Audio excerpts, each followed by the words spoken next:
ಜಂತರ್ ಮಂತರ್ನಲ್ಲಿ ದೆಹಲಿನಲ್ಲಿ ಬುದ್ಧಗಯ ವಿಮೋಚನೆ ಆಗಬೇಕು ಅಂತ ಹೇಳಿ ಭಾರಿ ಬೃಹತ್ ಹೋರಾಟವನ್ನ ಬೌದ್ಧ ಭಿಕ್ಕುಗಳು ಅಖಿಲ ಭಾರತ ಬೌದ್ಧರ ವೇದಿಕೆಯಿಂದ ಸಂಘಟನೆ ಮಾಡಲಾಗಿದೆ.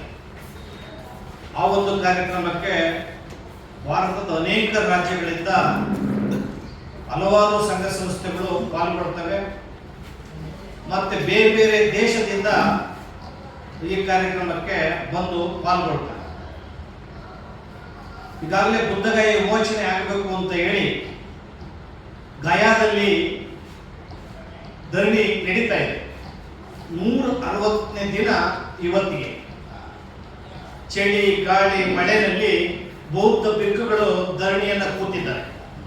ಬಿಹಾರದ ಸರ್ಕಾರ ಈ ಭಿಕ್ಕುಗಳ ಹೋರಾಟವನ್ನ ಹತ್ತಿಕ್ಕಬೇಕು ಅಂತ ಪ್ರಯತ್ನವನ್ನ ಮಾಡ್ತಾ ಇದೆ. 1915ರಿಂದ ಈ ಹೋರಾಟ ನಿರಂತರವಾಗಿ ಸಾಗಿದೆ. ಬಿಟಿ ಕಾಯ್ದೆ 1949, ಬಿಟಿ ಕಾಯ್ದೆ 1940 ಸರ್ಕಾರ ಬೌದ್ಧ ಗಯಾದ ಮೇಲೆ ಹಾಕಿ, ಟ್ರಸ್ಟ್ ಮೇಲೆ ಹಾಕಿ, ಹಿಂದೂ ಧರ್ಮೀಯರು 4 ಜನ, ಬೌದ್ಧರು 4 ಮೆಂಬರ್ ಅನ್ನ ಮಾಡಿದ್ದಾರೆ. ಡಿಸಿ ನೇತೃತ್ವದಲ್ಲಿ ಆಡಳಿತ ಮಂಡಳಿಯನ್ನು ನೇಮಕ ಮಾಡಿದೆ. ಇದು ಸಂವಿಧಾನ ವಿರೋಧಿ ತನ, ಇದು ಷಡ್ಯಂತರ, ಇದು ಹುನ್ನಾರ.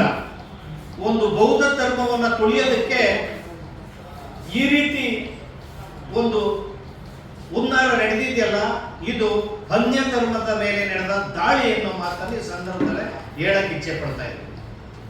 ಏನು ಬೌದ್ಧ ಗಯಾದಲ್ಲಿ ಬುದ್ಧರಿಗೆ ಜ್ಞಾನೋದಯ ಆದಂತ ಪವಿತ್ರ ಸ್ಥಳ, ಅದನ್ನು ಇವತ್ತು ಅಭಿವೃದ್ಧಿ ಮಾಡಕ್ಕಾಗ್ತಾ ಇಲ್ಲ. ಅನ್ಯ ಧರ್ಮದ ಬ್ರಾಹ್ಮಣ ಸಮಾಜದವರು 4 ಜನ ಮೆಂಬರ್ ಅನ್ನ ಮಾಡಿ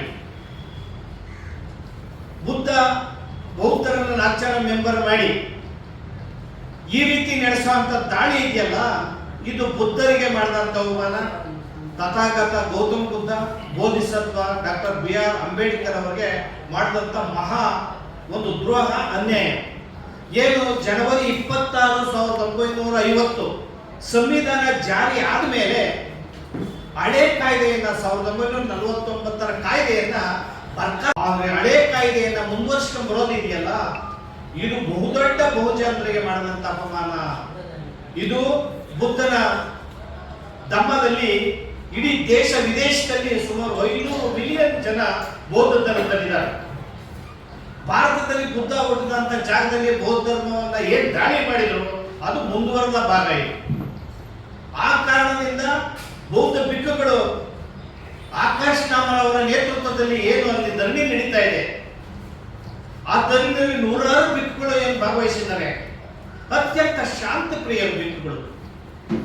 ಆ ಶಾಂತಿಪ್ರಿಯ ಭಿಕ್ಕುಗಳ ಮೇಲೆ ಬಿಹಾರ ಸರ್ಕಾರ ದಾಳಿ ಮಾಡ್ತಾ ಇದೆ. ನಾನು ಒತ್ತಾಯ ಮಾಡ್ತಾ ಇದ್ದೀನಿ ಬಿಹಾರ ಸರ್ಕಾರಕ್ಕೆ, ಕೂಡಲೇ ಬಿಟಿ 1949 ಕಾಯ್ದೆಯನ್ನ ರದ್ದು ಮಾಡಿ, ಸಂವಿಧಾನಾತ್ಮಕ ರದ್ದು ಮಾಡಿ, ಇದನ್ನ ಬೌದ್ಧರಿಗೆ ಮುಕ್ತವಾಗಿ ಬಿಟ್ಟುಕೊಡಬೇಕು, ಅಲ್ಲಿ ಬುದ್ಧನ ಪವಿತ್ರ ಸ್ಥಳ ಅಭಿವೃದ್ಧಿ ಆಗೋದಕ್ಕೆ ಅವಕಾಶ ಮಾಡಬೇಕು ಅಂತ ಹೇಳಿ ಈ ಮೂಲಕ ಎಲ್ಲ ಕರ್ನಾಟಕದ ಸಂಘಟನೆಗಳು ಮತ್ತೆ ದೇಶದ ವಿವಿಧ ಪ್ರಗತಿಪರ ಸಂಘಟನೆಗಳು ಈ ಮೂಲಕ ಆಗ್ರಹವನ್ನು ಮಾಡ್ತಾ ಇವೆ. ಕೇಂದ್ರ ಸರ್ಕಾರ ಕೂಡಲೇ ಮಧ್ಯಪ್ರವೇಶಿಸಿತು. ಕಾಯ್ದೆ 1949 ಅಂತ. ಹಿಂಗಾಗಿ ಬಿಟಿ ಕಾಯ್ದೆ ಈಗ ಬಂದೆಂಬ ಗೊತ್ತಾಗಲ್ಲ ನನಗೆ. ಬಿಟಿ ಕಾಯ್ದೆ 1949 ಆಕ್ಟ್ ಎಲ್ಲಾ ಕಡೆನೂ ಕಾಮನ್ ಆಗಿ ಕಾಯ್ದೆಗಳನ್ನ ಮಾಡಿರ್ತಾರೆ. ಆ ಕಾಯ್ದೆ ಮಾಡಿ ಬೌದ್ಧರನ್ನ 4 ಜನ, ಬ್ರಾಹ್ಮಣರನ್ನ 4 ಜನ ಹಾಕಿದ್ದಾರೆ. 49 ಕಾಯ್ದೆ ಸಂವಿಧಾನದ ಕಾಲಂ 12, 13 ಪ್ರಕಾರ, ಮೂಲಭೂತ ಹಕ್ಕುಗಳ ಪ್ರಕಾರ ಆ ಕಾಯ್ದೆ ಎಲ್ಲ ರದ್ದಾಗಬೇಕು. ಹೊಸ ಸಂವಿಧಾನ ಬಂದ ಮೇಲೆ ದೇಶಕ್ಕೆ ಬ್ರಿಟಿಷ್ ಸಂದರ್ಭದ ಕಾಯ್ದೆಗಳನ್ನ, ಕಾನೂನುಗಳನ್ನ ಇವರು ಮುಂದುವರಿಸಿದಾರಲ್ಲ, ಇದು ಸರಿಯಲ್ಲ ಅನ್ನೋದು ನಮ್ಮ ಒಂದು ಕಾನೂನಾತ್ಮಕ ಹೋರಾಟ ಮತ್ತು ಆಗ್ರಹ. ಕೂಡಲೇ ಇದು ಸುಪ್ರೀಂ ಕೋರ್ಟ್ ಸುಮೋಟೋ ಕಾಯ್ದೆ ದಾಖಲಿಸಬೇಕೆಂತ ಒಂದು ಸೂಕ್ಷ್ಮ ವಿಚಾರ ಬಂದಾಗ ಸುಪ್ರೀಂ ಕೋರ್ಟ್ ಎಲ್ಲ ಕಡೆ ಎಂಟ್ರಿ ಎಂಟ್ರಿ ಆಗಿದೆ. ಈ ಬುದ್ಧ ಭಿಕ್ಕುಗಳು ಇಷ್ಟು ಇಂಟರ್ನ್ಯಾಷನಲ್ ಲೆವೆಲ್ ಹೋರಾಟ ನಡೀತಿದ್ರು ಕೂಡ ಸುಪ್ರೀಂ ಕೋರ್ಟ್ ಕಣ್ಮುಚ್ಚಿ ಕೂತ್ಕೊಳ್ಳೋದು ಸರಿಯಲ್ಲ. ನ್ಯಾಯಾಧೀಶರಲ್ಲಿ ಮನವಿ ಮಾಡ್ತಾ ಇದ್ದೀನಿ, ಚೀಫ್ ಜಸ್ಟಿಸ್ ಅಲ್ಲಿ ಸುಮೋಟೋ ಕಾಯ್ದೆ ದಾಖಲು ಮಾಡಿಕೊಂಡು ಕೂಡಲೇ 49ರ ಹಳೆ ಕಾಯ್ದೆಯನ್ನ ರದ್ದು ಮಾಡಬೇಕು. ಬುದ್ಧರ ಜ್ಞಾನೋದಯ ಆದಂತ ಸ್ಥಳವನ್ನ ಅಭಿವೃದ್ಧಿ ಮಾಡೋದಕ್ಕೆ ಲಕ್ಷ ಜನ ಬುದ್ಧರ ಅನುಯಾಯಿಗಳು, ಬುದ್ಧನ ಪ್ರೇಮಿಗಳು, ಬೌದ್ಧ ಧರ್ಮವನ್ನು ಪ್ರೀತಿಸುವಂತವರು ಈ ಮಾನವೀಯ ಧರ್ಮವನ್ನ, ವೈಚಾರಿಕ ಧರ್ಮವನ್ನ, ವೈಜ್ಞಾನಿಕ ಧರ್ಮವನ್ನ ಪ್ರೀತಿಸುವಂತ ಜನ ಬುದ್ಧಗಾಯಿಗೆ ಹೋಗ್ತಾ ಇದ್ದಾರೆ. ಅಲ್ಲಿ ಅಭಿವೃದ್ಧಿ ಮಾಡೋದಕ್ಕೆ ಅವಕಾಶ ಆಗ್ತಾ ಇಲ್ಲ. ಯಾಕಂದ್ರೆ ಬ್ರಾಹ್ಮಣರು 4 ಜನ ಕೋರಮು, ಬೌದ್ಧರು 4 ಜನ ಕೋರಮು, DC 1. DC ಯಾವ ಕಡೆ ಮತ ಹಾಕ್ತಾರೋ ಆ ಕಡೆ ತೀರ್ಮಾನ ಆಗುತ್ತದೆ. DC ಹಾಕೋ ಮತ ಎಲ್ಲಾನು ಕೂಡ ಇದು ಹಿಂದೂ ಧರ್ಮೀಯ ಸದಸ್ಯರ ಪರವಾಗಿ, ಆ ಟ್ರಸ್ಟಿಗಳ ಪರವಾಗಿ ಹಾಕಿದ್ದಾರೆ. ಇದು ಸರಿಯಲ್ಲ. ಆದ್ದರಿಂದ 25ನೇ ತಾರೀಕು ಈ ತಿಂಗಳು ದಿಲ್ಲಿಯ ಜಂತರ್ ಮಂತರ್ನಲ್ಲಿ ಬೃಹತ್ ಕಾರ್ಯಕ್ರಮವನ್ನ ನಾವು ಆಯೋಜಿಸಿದ್ದೇವೆ, ನಾವು ಹೋರಾಟ ಮಾಡ್ತಾ ಇದ್ದೇವೆ. ಹಾಗೇನೆ ಬೆಂಗಳೂರಲ್ಲಿ in the presence of non-Buddhists on the committee, in which the Buddhist view is infringed, actually infringed their freedom and heritage. ಅಂದ್ರೆ ಇವತ್ತೇನಾಗಿದೆ ಅಂದ್ರೆ ಇಲ್ಲಿ BT ಆಕ್ಟ್ ನಲ್ಲಿ ಅದರೇ ಅಂತ ಬೈಲಾನ ಮಾಡಿದ್ದಾರೆ. ಆದ್ರೆ ಬೈಲಾನಲ್ಲಿ ಇರತಕ್ಕಂಥದ್ದು ಏನಾಗಿದೆ ಅಂದ್ರೆ 8 ಜನ ಸದಸ್ಯರುಗಳನ್ನು ಒಳಗೊಂಡಂತ ಒಂದು ಮ್ಯಾನೇಜಿಂಗ್ ಕಮಿಟಿ ಇಟ್ಟಿದ್ದಾರೆ. ಆ ಮ್ಯಾನೇಜಿಂಗ್ ಕಮಿಟಿನಲ್ಲಿ 4 ಜನ ನಾನ್ ಬುದ್ಧಿಸ್ಟ್ಗಳನ್ನ ಮತ್ತು 4 ಜನ ಬುದ್ಧಿಸ್ಟ್ಗಳನ್ನ ಇಟ್ಟಿದ್ದಾರೆ. ಮತ್ತೆ ಇನ್ನು ಮಹಂತ್ ಅಂತ ಬರುತ್ತೆ. ಮಹಂತ್ ಅಂದ್ರೆ ಪುರೋಹಿತ. ಈ ಪುರೋಹಿತನ ಸಂಪೂರ್ಣವಾಗಿ ಒಬ್ಬ ಹಿಂದೂನ ಪುರೋಹಿತನನ್ನಾಗಿ ನೇಮಕ ಮಾಡ್ತಾರೆ. ಇದು ಸಾರಾಂಶ, BT ಆಕ್ಟ್ ನ ಸಾರಾಂಶ. ಇಲ್ಲಿ ಮಹಂತನ್ನ ಯಾತಕ್ಕೆ ನೀವು ಬೌದ್ಧತೆಯ ತಾವು ನೋಡಿದ್ರೆ ಅಲ್ಲಿ ಒಬ್ಬ ಪುರೋಹಿತ ಮಂಗಳಾರತಿ ಇಟ್ಕೊಂಡು ಭಗವಾನ್ ಬುದ್ಧರನ್ನ ಪೂಜೆ ಮಾಡ್ತಿದ್ದಾರೆ. It is so ridiculous.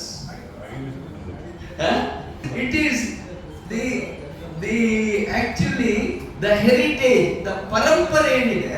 ಯಾಕಂದ್ರೆ the Buddhist Samrat Ashoka the great, in the 3rd century BCE, he built the original Mahabodhi temple.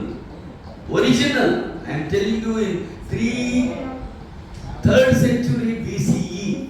Okay, that is the important, and that remained the Buddhist heritage. ಅದು ಸಂಪೂರ್ಣವಾಗಿ ಅವತ್ತಿಂದ ಇವತ್ತಿನ ತನಕ ಪರಂಪರೆಯಾಗಿ ಉಳಿದಿದೆ. 28,000 ಸ್ತೂಪಗಳನ್ನು ಕಟ್ತಾರೆ. ಏನು ಭಗವಾನರು ಬೋಧನೆ ಮಾಡಿದ್ರು 68,000 ಧಮ್ಮ Skanda's. Accordingly, he built 68,000 stupas all over the continent. Okay, all over the continent, I am telling you. Not only Asian continent, but all over the universe.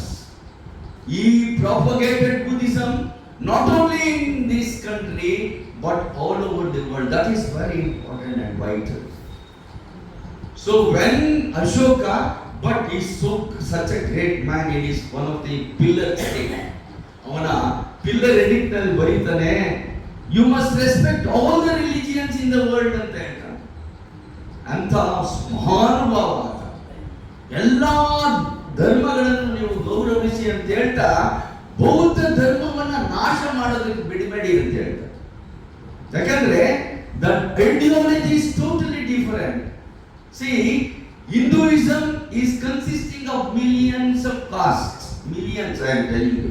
Millions of castes and billions of gods and goddesses.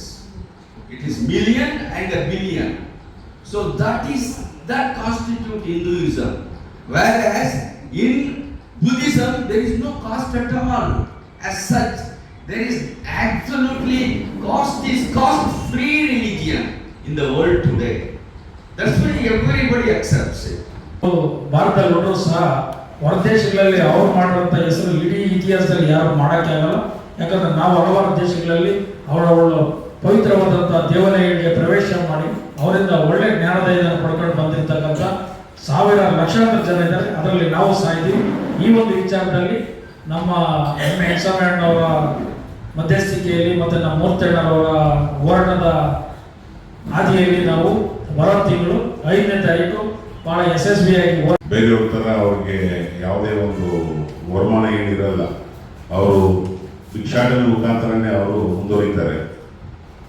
So Bharat ದೇಶದಲ್ಲಿ ಯಾವುದೇ ಧರ್ಮ ಇರಲಿ, ಯಾವುದೇ ಧರ್ಮ ಅವರವರ ಧರ್ಮದಲ್ಲಿ ಅವ್ರದ್ದೇ ಆದಂಥ ನಾಯಕರುಗಳು, ಅವ್ರದ್ದೇ ಆದಂಥ ಲೀಡರ್ಸು, ಸ್ವಾಮೀಜಿಗಳು, ಮೌಳಿಗಳು, ಪಾದ್ರಿಗಳು ಎಲ್ಲ ಇರ್ತಾರೆ.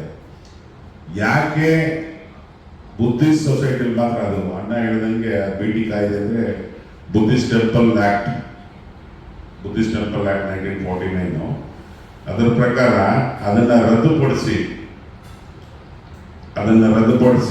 ಮತ್ತೆ ಅಲ್ಲಿ ನಮ್ಮ ಯಾರಿದ್ದಾರೆ ಭಿಕ್ಕುಗಳು ಅವ್ರ ಕೈಯಲ್ಲೇ ಅದನ್ನು ಕೊಡಬೇಕು, ಬೇರೆಯವ್ರಿಗೆ ಯಾವ ಪ್ರವೇಶ ಇರಬಾರ್ದು ಅಂತೇಳಿ ಈಗ ಏನೋ ನಮ್ಮ ಹಿರಿಯ ನಾಯಕರಾದ ಡಾಕ್ಟರ್ ಎಂ ಇದೆ. ನಮ್ಮ ಈಗ ಜಸ್ಟ್ ತಾನೇ ಕಲ್ತಿರೋ ಮಹಾಬೋಧಿ ಆಕ್ಟ್ ಏನಂತ ಕೇಳಿದ್ರು. ಆಕ್ಚುಲಿ ಮಹಾಬೋಧಿ ಟೆಂಪಲ್ ಆಕ್ಟ್ 1949 ಇದು 1 ಸೆಪ್ಟೆಂಬರ್ 1949 ಜಾರಿಗೆ ಬಂದಿದೆ. ಇದರ ಬದಲಾಗಿ ನಮ್ಮ ಹೋರಾಟ ನಡೀತಾ ಇತ್ತು. ನಮ್ಮ ಇವರು ಶ್ರೀಗಳು ಅನಾಗರಿಕ ಧರ್ಮಪಾಲ್ ಅವರು ಬಂದರು. 1891 ಅವರು ಬರ್ತಾರೆ ನಮ್ಮ ದೇಶಕ್ಕೆ. ಬಂದು ನಮ್ಮಲ್ಲಿ ಬೌದ್ಧ ಸ್ಥಳಗಳು ಎಷ್ಟಿದೆಯಲ್ಲ ಅಷ್ಟೆಲ್ಲ ನೋಡ್ತಾರೆ. ಅದನ್ನು ನೋಡಿ ಅವ್ರಿಗೆ ಮನಸ್ಸಿಗೆ ಬಹಳ ದುಃಖ ಆಗುತ್ತೆ. ಇದು ಬೌದ್ಧ ಧರ್ಮದ್ದು ಈ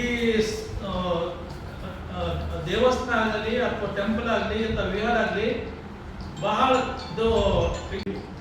ಈ BT ಆಕ್ಟ್ ಏನು ಹೇಳುತ್ತೆ ಅಂದರೆ 4 ಜನ ಬೌದ್ಧರು, 4 ಜನ ಹಿಂದೂ ಬ್ರಾಹ್ಮಣರು ಮತ್ತು ಜಿಲ್ಲಾಧಿಕಾರಿಗಳ ಅಧ್ಯಕ್ಷತೆಯಲ್ಲಿ ಈ ಒಂದು ಕಮಿಟಿ ಮಾಡಿಕೊಂಡು ಈ ಟೆಂಪಲನ್ನು ರನ್ ಮಾಡೋದಕ್ಕೆ ಮಾಡಿದಂಥ ಆಕ್ಟೇ BT ಆಕ್ಟ್.